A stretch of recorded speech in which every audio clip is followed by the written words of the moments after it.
Hello! Today I'm going to show you how to make some easy bruises for your cosplay or your character.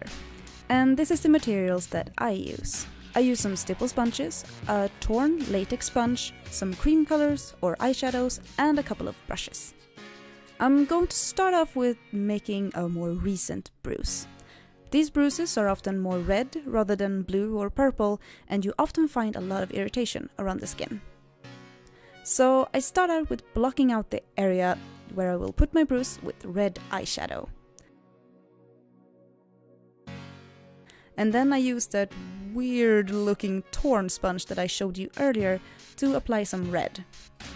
That torn part that I made ensures me that the application I make with that part of the sponge will be more asymmetrical than otherwise. And also it's kind of fun to tear these things apart.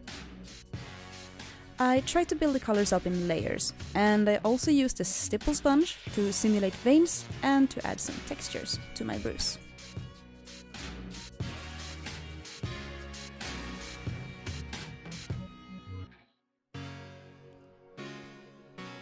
Now I instead use a brush to block in some nice purple color in the middle. I use a purple color just to deepen my reds. When I put more red on top of this purple color, it will look more deep and darker than before.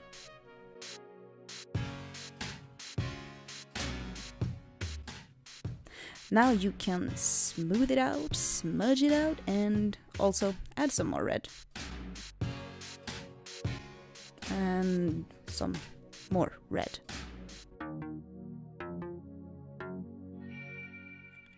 I also expand my bruise mark up to my upper lip. I wanted to add more to the asymmetrical effect. If you would like your bruise to look more like a wound, perhaps, this could be a good time to add some blood or some darker colors in the middle of the bruise to simulate that effect. Now keep building your colors up in layers and whoops, try not to apply it in the wrong places.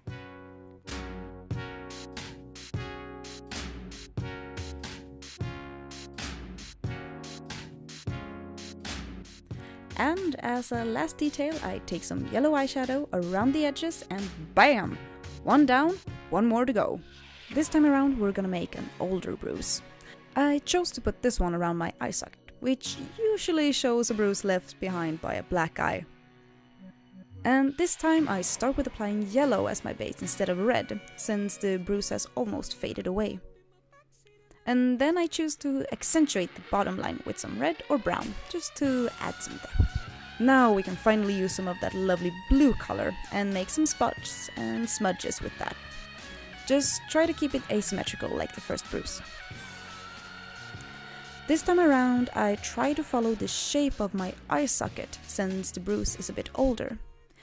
Usually a bruise around the eye tends to sort of wander or migrate downwards as it heals, and that means it would land further down from the eye than it would be when it's fresh.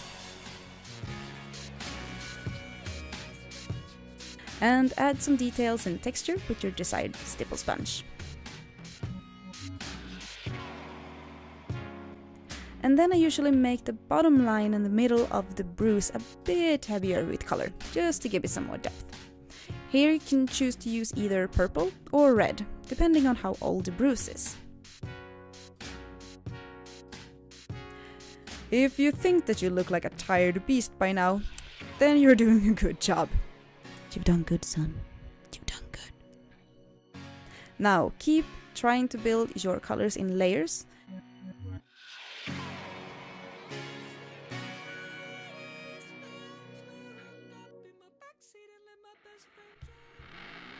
And hey, you might actually be done!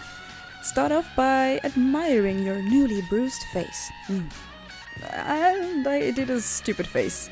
Now add some final touches to your makeup if you need it, and don't forget to powder these beauties before you rock it out during the day. Thank you for watching. Here you'll see some close-up of the makeup and my nostrils. And don't forget to subscribe to my channel for more videos every month.